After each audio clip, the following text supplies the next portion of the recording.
I'm Deborah Borchard with the Green Market Report, and joining me now is Michael McCarran. He works with Contempo Packaging.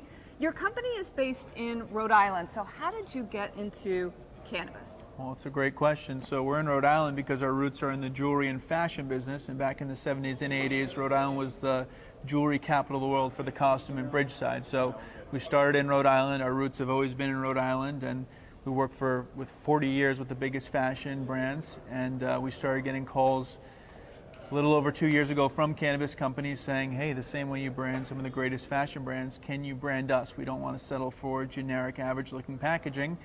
And when we heard that a few times, the light bulb really went off, and we've been full steam ahead building out a separate division within Contempo.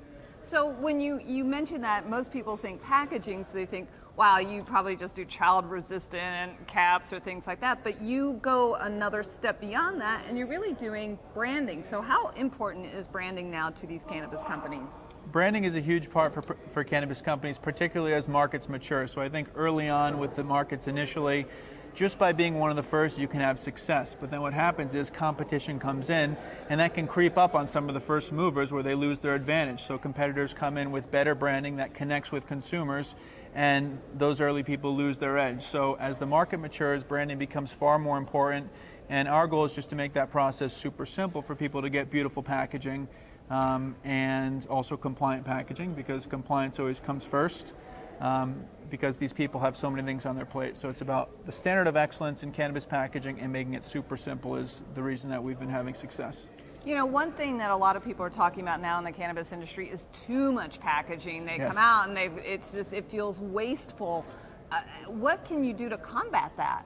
So establish that fine line, because there is a perspective where you can do too much and it becomes wasteful. So I've been traveling all over the country and talking to different dispensary owners, and there's certain concepts that they look cool and people appreciate on the first stop into the dispensary, but then when they're making that purchase over and over again, it's like, I don't want all this packaging. So there's ways to get around that, but something to be conscious of is over packaging, and there is a point where you can go a little bit too far with your packaging.